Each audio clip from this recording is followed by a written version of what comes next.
এপ্রিলেই এই গরম। মুর্শিদাবাদ লোকসভা কেন্দ্রে ভোট 7ই মে, চতুর্থ দফায়। এই গরমে সেখানকার মানুষের কি অবস্থা হবে ভোটের দিন সে তো আমরা বুঝতেই পারছি। কিন্তু নেতা নয় জনতা নিয়ে আমি পারাদ্বীপ তো ঘুরে বেড়াচ্ছি, কখনো মালদা, কখনো মুর্শিদাবাদ, কখনো উত্তরে দার্জিলিং জলপাইগুড়ি, আবার কখনো বীরভূম বাঁকুড়ায়। তো এইভাবেই ঘুরতে ঘুরতে আজ চলে এসেছি মুর্শিদাবাদ লোকসভা কেন্দ্রের অন্তর্গত রানীনগরে। রানীনগরের মানুষজন তারা আমাদের সঙ্গে রয়েছেন, নেতা নয় জনতায়। তারা তাদের অভাব, অভিযোগ, সুখ, দুঃখ, পাওয়া চাওয়া সবটাই আমাদের সঙ্গে শেয়ার করে নেবেন। সামনে ভোট, ভোট তো দেবেন? হ্যাঁ, ভোট দিব। তো কি কি ভেবে ভোট দেবেন এবার?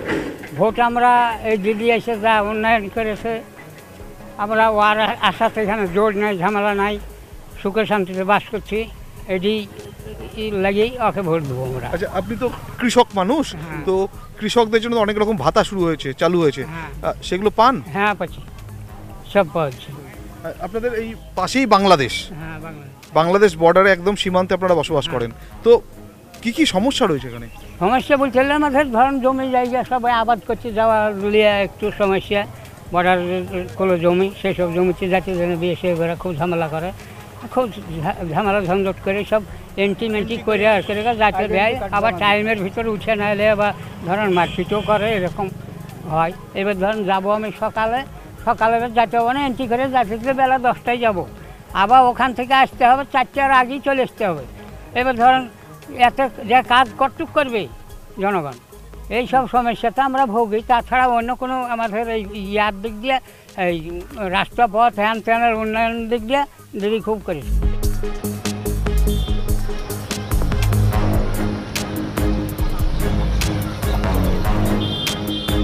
সামনে ভোট, কি চান আপনারা?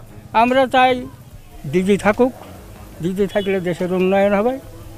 আর আমরা বলছি সে দীর্ঘজীবী হোক, তাতে আমাদের স্বার্থ আছে। স্বার্থ হলে একটা যে দিদি বেঁচে থাকলে আমরা বেঁচে থাকবো। আমার বাড়ি ঘর কাঁচা, ওই টাটির ঘর। তাছাড়া আমার বাড়ি ঘর এখন পর্যন্ত হয়নি, হবে না হবে সেটা পরের কথা। তবে আমরা একটা কথা, আমার কিছু হোক বা না হোক, দেশ তো শান্তিতে আছে, তার দায়ে আমরা একটু শান্তিতে বসবাস করছি। যা কাজিয়া ঝামেলা এই ধারে বাসা আছে। তবে একটা কথা যে আমরা দিদি কি চাই, আমরা মানে আপনি তো ঘর পাননি কেন? ঘর পাইনি, এখন আসবে করে আসেনি, এখন পর্যন্ত আসেনি। কি বলে যে হ্যাঁ হবে, কিন্তু হবে তো আজ 5 বছর থেকে শুনছি, কিন্তু এখন পর্যন্ত আমরা ঘর পাইনি। এই কৃষক বন্ধুর ভাতা পান? হ্যাঁ, কৃষক বন্ধু ভাতা পাই। জিনিসপত্রের যা দাম উঠেছে তাতে সে চাষ করে সংসার চলে না, তো সংসার চলে না। কারণ আমার 6টা লোক, হয়তো কৃষক বন্ধু 2000 টাকা পান, 2000 টাকা তো আমার সংসার চলবে না।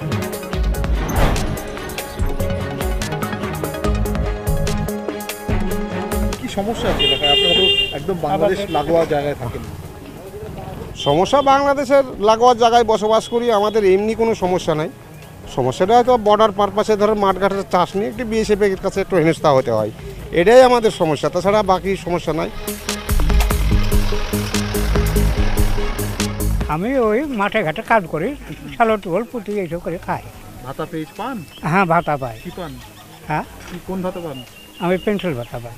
আচ্ছা, আর ঘর পেয়েছেন? না, আমি ঘর পাই। কি বলে? ঘর দিব, আইসেছে লিস্ট দেখাচ্ছে, থেকে গেছে, ঘরটার পাইনি। 100 দিনের কাজের কার্ড আছে, জব কার্ড আছে? হ্যাঁ, জব কার্ড আছে। টাকা পেয়েছেন? না, টাকা পাইনি। কি বলছে? টাকা ঢুকবে, ওই পরে হবে, এই লটের পরে হবে, এই করছে থেকে গেছে, এইসব কোনো কিছু পাই না। কিন্তু আমার ওই ভাতা স্বামী স্ত্রী দুজনে হতে এটা আমার চলে। আর কাঠা দশক জমি আছে, ওই আবাদ টাবাদ করি, আর করি কিছু লাটপাট কাটে কর্মস্থল করে কোনোরকম দিন চলায়। আচ্ছা, এই ধরুন সিএ হলো, আপনাদের এখানে কোনো ভোটে প্রভাব পড়ছে আপনাদের উপরে? সিএ? হ্যাঁ, ভয় দেখছে, ভয় দেখাচ্ছে, সিএ হবে, আমাদেরকে এখানে থাকতে দিবে না, এখানে থাকতে দেবে না। আমরা এখানকারই নাগরিক, অথচ বলে আমাদেরকে না থাকতে দিবে না, শুয়ে এখন বাংলাদেশ চলে যাবো, যখন চলে যেতে আমি যাবো, তাছাড়া তো আমাদের উপায় নেই, আমরা এই পর্যন্ত আছি। সিএ প্রভাব ফেলেনি তো ফেলবে মনে হয়, এরকম একটা শখ চলছে। এখন সিএ দিদি এখন কতদিন রক্ষা করতে পারবে এটা আমরা জানছি না। তবে সিয়ের একটা অত্যাচার যে হবে সেটা আমরা বেশ এখন একটু বুঝতে পারছি। শিয়ে ধরেন প্রভাব এখানে ফেলতে পারবে না, তো এই শিয়ের এতে লোক কিছু আতঙ্ক হয়ে আছে। ধরেন আতঙ্ক হয়েছে যে আমরা এখানে মানুষ এখানে আমার বাপ দাদু থাকিয়ে গেল, আর এখন আমাকে চলে যেতে হবে, একটা ধরনের ভয়ের ব্যাপার। এইরকমভাবেই ধরেন আছি আমরা। এতে এখন কি হবে না হবে সেটা পরে ভাববে। দিদি বলেছে আপনারা লক্ষ্য করে থাকুন, আমি দেখছি।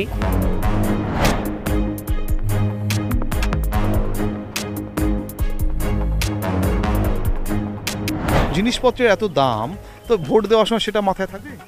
হ্যাঁ, থাকবি তো। জিনিসপত্রের দাম বাড়াচ্ছে, তেলের দাম বাড়িয়েছে, সারের দাম বাড়াচ্ছে, গ্যাসের দাম বাড়াচ্ছে, সব কিছুরই দাম বাড়াচ্ছে। এবার ধরেন তো আমাদের সমস্যাটা ওখানেই বেশি জমে হচ্ছে, সমস্যাটা তো ওখানেই ঘটছে। আমরা আবাদ করছি যে আবাদের লস খাচ্ছি, তেলের দামে সারের দামে আমরা মার খেয়েছি। সামনে ভোট তো দেবেন, তো এলাকায় সমস্যা কি আছে আপনাদের? রাস্তা, জল? রাস্তাঘাট তো অনেক উন্নতি হয়েছে দিদি আসার পরে, আগে এত ছিল না, এখন দিদি আসার পর অনেক উন্নতি হয়েছে। তো আমরা চাই দিদি থাকুক। ঘর পেয়েছেন? না, ঘর আসার কথা, দেখা যায়, ঘর পাইনি এখন।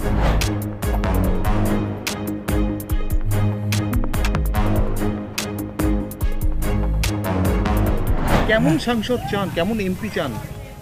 এমপি ধরেন এখন যে আছে সে ভালোই আসে, যায়, দেখা সাক্ষাৎ করে এবং আমাকে আশ্বাস দেয় যে আমি থাকা পর্যন্ত আপনাদের কোনো অসুবিধা নেই, কাজকাম করে যা হবে আমাকে বলবেন, তাহলে করে দেবো, এসব বলেই। তো সংসার এখন আছে, ভালোই আছে।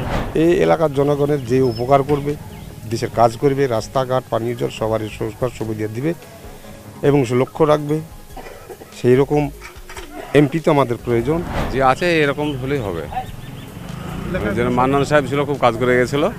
মান্নান সাহেব ছিল গত, মারা গেছে, অনেক কাজ করে গেছিলো, ইও অনেক কাজ করেছে। তার মধ্যে 2 বছর তো করোনাতে কাজই বন্ধ ছিল, তো কাজই করতে পারেনি। এখন আবার নতুন সংসদ হিসাবে এসে কাজ করতে পারে, এটাই চাই। আর সবচেয়ে সমস্যা আমাদের এলাকায় পাট চাষি এলাকা, পাটের দামটা খুবই কমিয়ে দিয়েছে কেন্দ্র সরকার। এই পাটের দামটা নিয়ে যদি লড়াই করে আমাদের সংসদ খুব ভালো হতো। আমরা ভালোই এমপি চাই এবং সংসদও ভালোই চাই। তবে এখন যে আমাদের এমপি আছে, ইনি এর আগেও কথা বলেছে, ভালোই বলেছে, এখনও বলে দিয়েছে এবং তাকেই আমরা চাই। এলাকায় কি সমস্যা রয়েছে? আমাদের এলাকায় সমস্যা ধরেন বর্ডার এলাকা ধরেন যাওয়া আসা যাতায়াতের খুব সমস্যা আমাদের। বিএসএফে ধরেন খুব নানান রকমের গালিগালাজ, আপনার বিশৃঙ্খলার ভাষা করে। ধরলেন কখনো বলে যে 100 মিটার পরে পাটবন্দি দেবো, কখনো বলে 300 মিটার পরে পাটবন্দি দেবো, কখনো বলে দেবই না। এটার ব্যাপারে যদি কেউ একটু সমস্যার সঙ্গে গেছে আমাদের এলাকার লোক অনেক শান্তি পেত। কিন্তু এই ধরুন নির্বাচন আসছে, নির্বাচনে তো ভোট চাইতে সবাই আসে, তো তখন আপনারা বলেন না? তখন বলার সুযোগ পাই না আমরা। ধরুন বড় বড় সংখ্যা দেখা, ধরুন আমাদের মধ্যে মানুষ ধরেন যাওয়াতে চান্স পায় না, সেখানে কাকে বলবো, কে শুনবে? এখানকার যারা স্থানীয় মানুষজন, তাদের যেটা দাবি যে যিনিই সাংসদ হন, এখানে যিনি এমপি হন, যিনি লোকসভা ভোটে জিতে দিল্লিতে যাবেন সাংসদ হয়ে, তার কাছে একটাই অনুরোধ এনাদের, যে অন্তত পাট যাতে আবারও আগের চাহিদা মতো বিক্রি হয়, দাম পায়, সেটাই যেন তিনি দেখেন। এবং একই সঙ্গে যেহেতু সীমান্তবর্তী এলাকায় থাকা, সেহেতু বিএসএফের হাতে যাতে এনাদের হেনস্থা না হতে হয়, যাতে কোনোভাবে নিগৃহীত না হতে হয়, সেটাও একটা অন্যতম দাবি থাকছে। নেতা নয় জনতায় কথা বলতে গেলে কথা শেষ হয় না, কিন্তু সময় শেষ। তাই আমি পারাদীপ আজ বিদায় নিচ্ছি।